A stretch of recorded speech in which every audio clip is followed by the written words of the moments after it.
The Beta-Photon Probe has the same detectors as the base unit and was designed to be placed at the end of the telescoping handle to extend the capabilities of the base unit. The Beta-Photon Probe is powered by the base unit and detects photon or gamma and beta radiation. It has a photon energy response of 60 keV to 3 MeV and a beta energy response of 200 keV to 3 MeV. It weighs less than a pound. The Beta-Photon Probe has a removable window cap, a low-dose Geiger-Müller detector, and a high-dose GM detector. To operate the Beta-Photon Probe, power on the base unit. Remove the probe connector protective cap from the base unit. Connect the common probe cable by aligning the red dot on the base unit's probe connector to the red dot on the end of the common probe cable collar. Insert until the connector is secure. Remove the protective cap from the probe. Connect the common probe cable to the probe by aligning the red dot on the probe's connector to the red dot on the end of the common probe cable collar. Insert until the connector is fully seated. Verify that the base unit home screen displays the beta-photon radiation reading panel and the probe icon shows in the footer. Also verify that the correct units of measurement align with the requirements of your survey or mission. While on the home screen, press the back key to display the alarm thresholds. If you need to change the alarm thresholds, you can go to the main menu, select Probe, choose the Beta-Photon Probe, and go to the Advanced screen to make changes. Before starting your mission or survey, you should verify the probe is working as expected by performing a source check. Ensure the beta window cap is installed on the probe. Locate a 1 microcurie cesium-137 check source, ensuring that you are using one that is not over 30 years of age. Place the check source in direct contact with the Beta-Photon Probe's low-dose GM tube detector, center mark, with the label facing away from the probe. The detector center mark is the line that goes around the end of the probe near the beta window cap. If the alarm thresholds are set at a level that causes a radiation alarm, acknowledge the alarm by pressing the Enter key. Hold the check source in place for at least 30 seconds, allowing the reading to settle. Verify that the radiation reading value falls within the range of 3 to 20 micrograys per hour. Next, perform a rad test. Press the menu key, highlight the health icon, and press Enter. Highlight the rad test button and press Enter. Place the check source directly on the high-dose GM tube detector center mark, which is indicated by the second line going around the detector end of the probe. Acknowledge the alarm as applicable by pressing the Enter key. Leave the check source in place for 1 minute.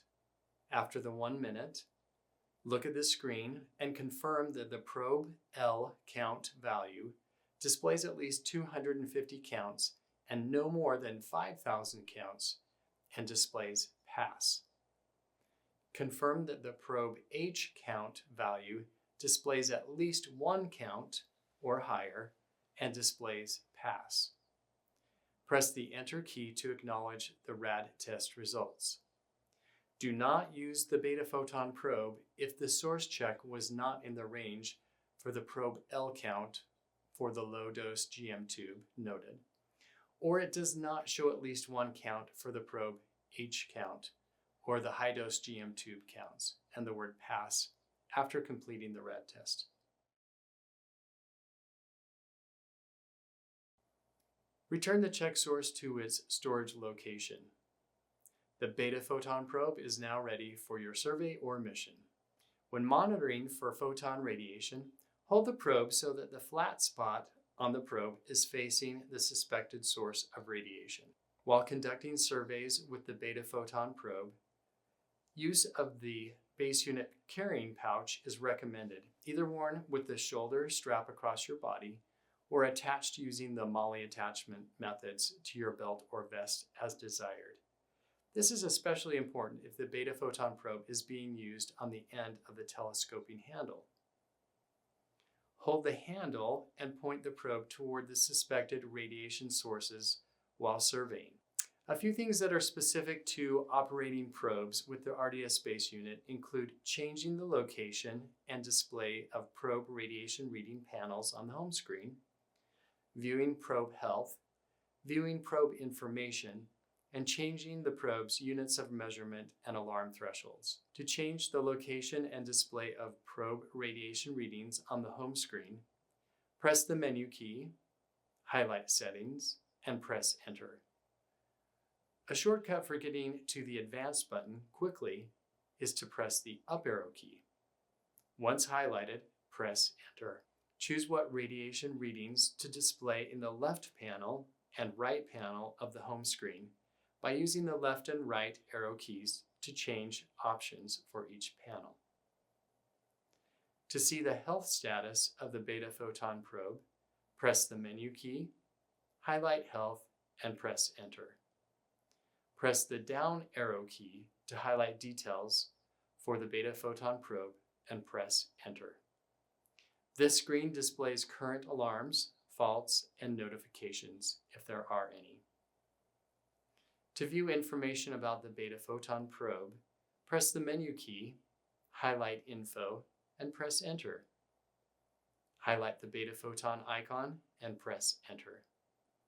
On this screen, you can see the serial number of the probe, what firmware version is installed, the probe's main printed circuit board version number, calibration information, and date of calibration. There are probe-specific settings you can change for the Beta-Photon Probe. To access those settings, press the menu key, highlight Probes, press Enter, highlight the Beta-Photon icon, and press Enter. There is only one channel for the Beta-Photon Probe, so you can't change the channel. Press Enter to access the Advanced Beta-Photon Probe screen. Change the units of measure using the left and right arrow keys. Press the down arrow key to highlight low, medium, high, or total dose alarm threshold values. Threshold values are specific to the unit of measure set at the top of the page. To change a threshold value, press the Enter key, and the data entry screen will appear.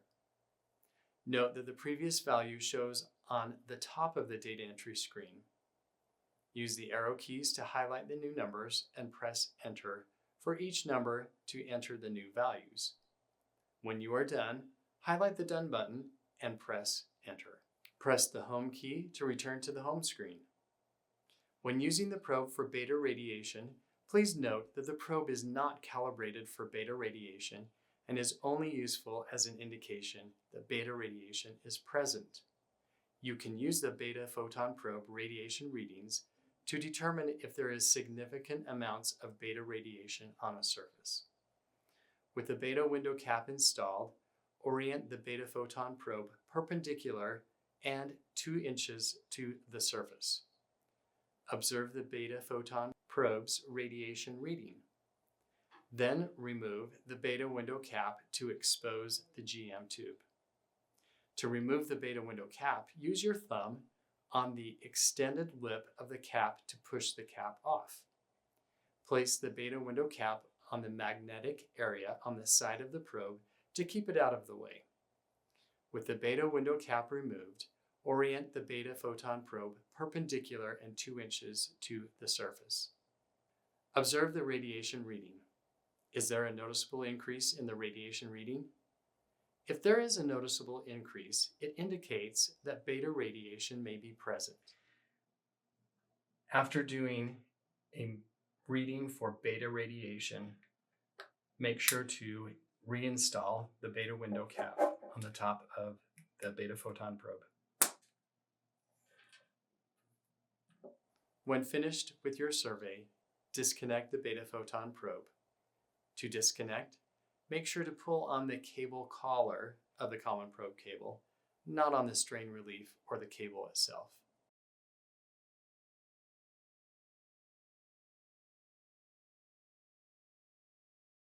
This video provides basic instructions for the use of the Beta-Photon Probe.